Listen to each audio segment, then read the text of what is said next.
ये रागिनी नाम मुझ पर जादू सा कर देता है। तुम्हारी ये हंसी, तुम्हारे गालों में पड़ते गड्ढे और ये कंचन काया, सच कहूं तो तुम्हारे आगे मुझे कुछ दिखता ही नहीं। ऐसा कहकर सुनील उसे अपने बाहुपाश में बांध चुके थे। सुबह सुबह गीले बालों की फुहार से उसने उनका चेहरा भिगो दिया था। जनाब, आपकी बीवी होने के साथ साथ मैं एक गायनेकोलॉजिस्ट भी हूँ। रागिनी ने कसमसाते हुए उनके बाहुपाश से छूटने की कोशिश की, तो वो मुस्कुरा उठे। सच में छूटना चाहती हो या सिर्फ बहाना कर रही हो? उसने हंसते हुए अपने को छुड़ाकर उनकी नाक पकड़ते हुए कहा, माई हैंडसम हस्बैंड, आपके लिए बेड टी लेकर आई हूं। शादी को 10 साल हो चुके हैं। कोई कल हमारी शादी नहीं हुई है। मुझे आज एक ऑपरेशन के सिलसिले में जल्दी निकलना है। आपके कपड़े निकाल चुकी हूं, नाश्ता रेडी करवा दिया है और ये सुबह की चाय खुद बनाई है।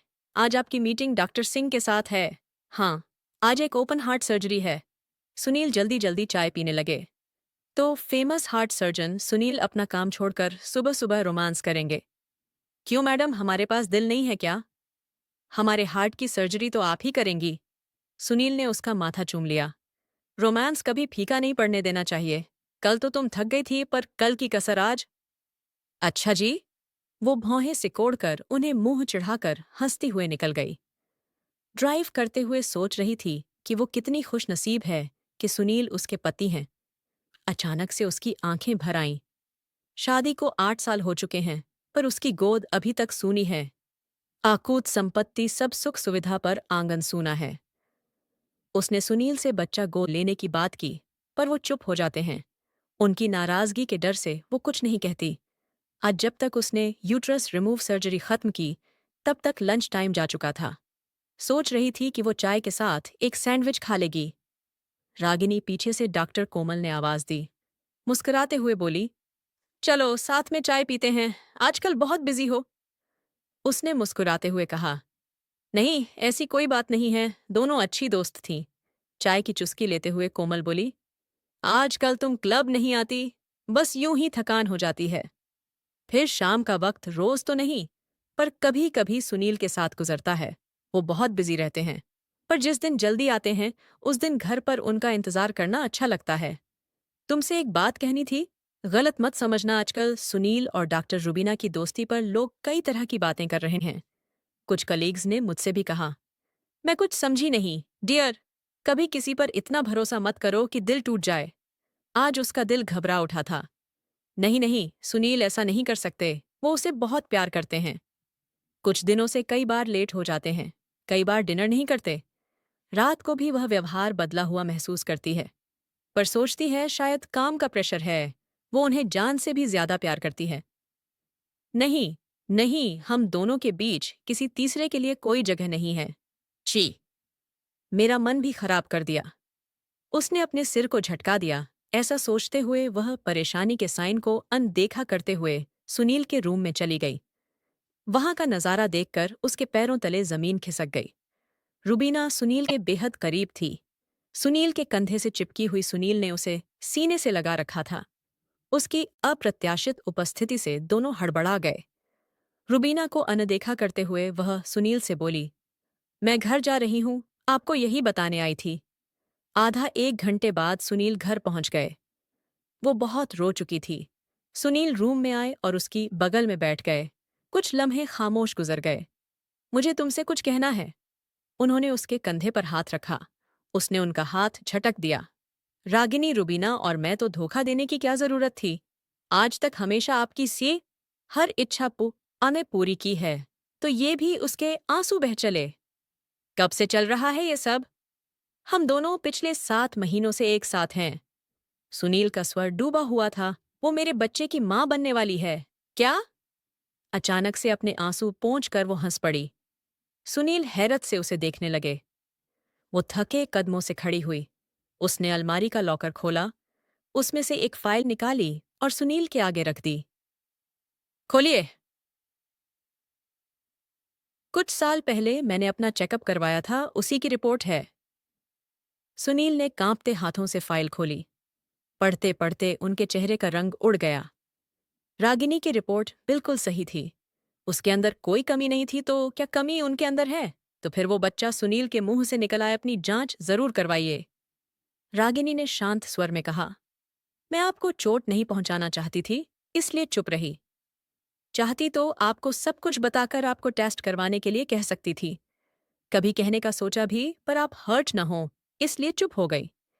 बच्चा गोद लेने की बात पर हर बार आपकी चुप्पी को आपकी ना का इशारा समझती रही। और मैं बेवकूफ। मुझे तो प्यार के आगे मुझे कभी कुछ दिखा ही नहीं। परिवार के ताने, जो कुछ सहा, सब आपके लिए, क्योंकि आप पर इल्जाम लगना मैं बर्दाश्त नहीं कर सकती थी। उसकी हिचकियां बंद गईं। खैर, कोई बात नहीं। आपको आपके होने वाले बच्चे की बहुत बहुत बधाई। पर अब मेरा और आपका रिश्ता मैं यहीं खत्म कर रही हूँ। हाँ, एक वादा आपसे करती हूँ कि आपकी ये सच्चाई कभी किसी को पता नहीं चलेगी।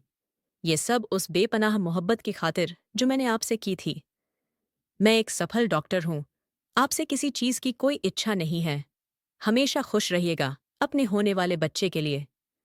रुबीना के लिए एक व्यंग के साथ ऐसा कहकर वह सुनील को उनके धोखे के साथ एक झटके में पीछे छोड़कर बाहर निकल गई। अपना सूटकेस लेकर रागिनी घर से निकली, कदम बोझिल थे। जाकर पार्क में बैठ गई। आंखें बंद करके चुपचाप बैठी हुई सोचने लगी अपने पुराने दिनों को। एक भी बुरी यादें नहीं थीं इस 7 साल के रिश्ते में, मगर इसका हश्र बहुत बदसूरत था। प्यार और विश्वास का खून हुआ था। काश सुनील उससे एक बार कह देते तो वो उन्हें खुद छोड़ देती। उधर सुनील को काटो तो खून नहीं। रागिनी उनका प्यार थी, उनकी जिंदगी थी। उन्होंने अपने प्यार को ही रुसवा कर दिया। उसकी तो कभी कोई गलती ही नहीं थी। वो कभी गलत हो ही नहीं सकती। ये उनसे क्या हो गया ग्लानी? हताशा में भरकर वो लगातार रागिनी को फोन करने लगे, पर उसने उनका फोन नहीं उठाया।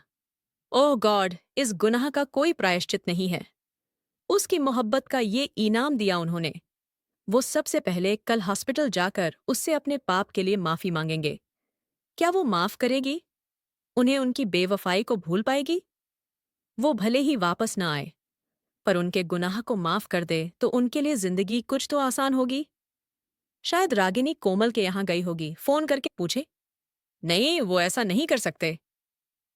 कहीं रागिनी कुछ ओह नहीं, रागिनी कमजोर नहीं है। इसी उधेड़बुन में सारी रात आंखों में बीत गई। सुनील ने न कपड़े बदले, सुबह बिना कुछ खाए पिए अस्पताल पहुंच गए। जाकर अपने रूम में बैठ गए। स्टाफ से कहा कि डॉक्टर कोमल आए तो उन्हें मेरे पास भेज देना। कोमल जब आई तो सुनील को देखकर बोली, good morning Sunil, everything is on right. Sunil का चेह सुनील का चेहरा बुझा हुआ था। आंखें लाल, चेहरे पर थकान थी। कुछ ठीक नहीं है। प्लीज कोमल, मुझे बताओ, रागिनी तुम्हारे घर पर है क्या? क्यों, क्या हुआ? कोमल परेशान हो गई। वो कल शाम को घर से चली गई थी। नहीं, मुझसे उसकी कोई बात नहीं हुई। वो अभी तक अस्पताल भी नहीं आई है। जैसे ही तुम्हारी उससे बात हो मुझे बताना। करीब 12 बजे चपरासी आकर एक लिफाफा टेबल पर रखकर चला गया। सुनील ने खोलकर देखा तो रागिनी का रेजिग्नेशन था। वो कांप उठे। नहीं रागिनी, तुम मुझे छोड़कर नहीं जा सकती। उन्होंने अपना सिर पकड़ लिया। इतने में कोमल ने उनके रूम में एंटर किया। आते ही उनके सामने बैठ गई। सुनील ने उसे चौंक कर देखा। गुस्से में बोल उठे, ये सब क्या है? मेरे रूम में बिना नॉक किए मत आया करो। क्या अब मुझे आपके रूम में आने की परमिशन लेनी होगी? वह मुस्कुराते हुए बोली, बिल्कुल, तुम मेरे पास बिना मेरी इजाजत के नहीं आ सकती। क्यों? इससे पहले तो तुमने कभी ऐसा नहीं कहा था, पर अब कह रहा हूं, दूर रहो मुझसे। कोमल का चेहरा गुस्से से लाल हो गया। मैं कोई तुम्हारे दिल बहलाने का साधन नहीं हूं। मुझे यूज एंड थ्रो समझने की भूल मत करना। तुम्हारी सारी इज्जत मिट्टी में मिलाकर रख दूंगी। सारी दुनिया को चीख चीख कर बताऊंगी कि मैं तुम्हारे बच्चे की मां बनने वाली हूं। मुझे रागिनी समझने की भूल मत करना। वो तुम पर आंखें बंद कर करके विश्वास करती रही, और तुमने उसके साथ क्या किया? धोखेबाज इंसान, अगर अपना भला चाहते हो तो रागिनी को तलाक देकर मुझसे शादी कर लो। सुनील का गुस्सा 7वें आसमान पर पहुंच गया। ठीक है, तुमसे शादी करूंगा, रागिनी को डिवोर्स दे दूंगा, पर बच्चा होने के बाद ये सब होगा। सबसे पहले बच्चे का डीएनए टेस्ट होगा। क्या तुम्हें मुझ पर शक है? कोमल ने लगभग चीखते हुए कहा। सबूत चाहिए तुम्हें, घटिया इंसान। मैं तुम्हारा पीछा नहीं छोड़ूंगी। वह धड़धड़ाते हुए बाहर निकल गई। डॉक्टर कोमल के अवैध संबंधों का पता चलने पर उनकी पत्नी रागिनी उन्हें छोड़कर चली जाती हैं। कोमल उन्हें धमकी देती है कि अगर उन्होंने उससे विवाह नहीं किया तो वो उन्हें बदनाम कर देगी। अब आगे सुनील सोचने लगे कि ये मेरा रागिनी के प्रति प्यार है या उस सच का असर जिसे रागिनी ने मुझे बताया। अगर मैंने उससे सच्चे मन से चाहा होता तो मैं ये गुनाह कभी नहीं करता। 5 महीने तक मैं उसे धोखा देता रहा। प्यार तो उसने किया मुझसे बिना किसी स्वार्थ के, मैं उससे नजरें कैसे मिलाऊंगा। वो फिर से रागिनी का फोन ट्राई करने लगे। दूसरी तरफ से सुनाई होता तो मैं ये गुनाह कभी नहीं करता। 5 महीने तक मैं उसे धोखा देता रहा। प्यार तो उसने किया मुझसे बिना किसी स्वार्थ के, मैं उससे नजरें कैसे मिलाऊंगा। वो फिर से रागिनी का फोन ट्राई करने लगे। दूसरी तरफ से सुनाई दिया कि तो रागिनी ने मुझे छोड़ दिया। वो ऐसा नहीं कर सकती। उसे पता है मैं उसके बगैर मर जाऊंगा। वो बड़बड़ाने लगे। उन्होंने अपना कोट उठाया और सीधे बाहर निकल गए। जहां जहां उसे तलाश कर सकते थे उसे या तो उसे तलाशते रहे, पर वो कहीं नहीं थी। कई दिनों तक भटकने के बाद उन्होंने उम्मीद छोड़ दी। वो घर जिसे रागिनी ने अपने प्यार से सजाया था वो बिखर चुका था। सुनील रोज रागिनी का कवर्ड खोलते, उसकी एक चीज को छूते। हर रात अपनी शादी का एल्बम देखते, उसकी साड़ी को अपने सीने से लगाकर सोते। वो रागिनी को अपने भीतर जीने लगे थे। कभी कभी सपने में रागिनी आती जो उन्हें हौले से छूकर मुस्कुराती। वो हड़बड़ा कर उठ बैठते। नामचीन हार्ट सर्जन अशोक बनकर रह गया था। रागिनी ने का हाल देखकर फिर से उनके करीब जाने की कोशिश की तो उनकी आंखों का सूनापन देखकर सिहर उठी। आज सुनील ने उसे साफ लफ्जों में कह दिया, मैं उसी दिन मर गया था जिस दिन रागिनी मुझे छोड़कर गई थी। क्या तुम एक जिंदा लाश के साथ जिंदगी बिताना चाहोगी? कोमल बोली कि मैं आपका दुख बांटना चाहती हूँ। तो सुनील ने उसे कहा, ये मेरा सलीब है, इसे मुझे खुद ढोना है। वैसे मैं जानता हूं कि ये बच्चा मेरा नहीं है, फिर भी मैं अपने किए की सजा भुगतने को तैयार हूं। बच्चे को स्वीकार करके उसकी परवरिश करूंगा। जिंदगी में रुपए पैसे से बढ़कर भी बहुत कुछ है। पैसे की खातिर कभी भी खुद की जिंदगी दांव पर मत लगाना। मुझसे तुम्हें और कुछ भी हासिल नहीं होगा, पर बच्चा था कहाँ? झूठ बोलकर सुनील पर दबाव बनाकर शादी करना चाहती थी। वो बेशुमार दौलत की चाह में सुनील के करीब आई थी। सुनील अस्पताल में कोमल और डॉक्टर कश्यप के बीच उड़ती अफवाहों के बारे में सुन चुके थे, पर उस समय उन्होंने इन पर यकीन नहीं किया था। मेरी एक गलती ने मुझे कहां से कहां लाकर खड़ा कर दिया। इतना कहकर वो वहां से निकल पड़े। घर आकर निढाल होकर सोफे पर लेट गए। सोचने लगे, सिर्फ एक बार तुमसे मिलना चाहता था रागिनी। तुम्हें वापस पाने के लिए नहीं, उसका हक तो मैं खो चुका हूं। तुम्हें तकलीफ पहुंचाने के लिए माफी मांगना चाहता था। जिंदा रहकर तो शायद मैं तुम्हें वापस कभी नहीं देख पाऊंगा, पर मेरी मौत की खबर सुनकर तुम्हें वापस आना ही होगा। अगली सुबह न्यूज चैनलों पर न्यूज चल रही थी कि प्रसिद्ध हार्ट सर्जन सुनील ने सुसाइड करने की कोशिश की। गंभीर हालत में अस्पताल में एडमिट किया गया है। रागिनी ने इस खबर को देखा। उसकी आंखों के सामने अंधेरा छा गया। वो तुरंत अस्पताल के लिए निकल पड़ी। रो रो कर उसका बुरा हाल था। सुनील के दोस्त डॉक्टर कोमल सब अस्पताल में थे। डॉक्टर ने रागिनी को गले लगा लिया। रागिनी, तुमने आने में बहुत देर कर दी, रोते हुए ने कहा। सुनील का बचना मुश्किल है। नहीं, उन्हें कुछ नहीं होगा। रागिनी की रुलाई फूट पड़ी। सुनील तुम्हारे जाने के बाद बहुत परेशान थे। क्या मैं उन्हें देख सकती हूँ डॉक्टर? रागिनी डॉक्टर के यहाँ करने के बाद सुनील की ओर बढ़ चली। उनके पास जाकर उनके माथे को चूमा। उनके हाथ को हाथों में लेकर रोते हुए बोली, ये आपने क्या कर दिया?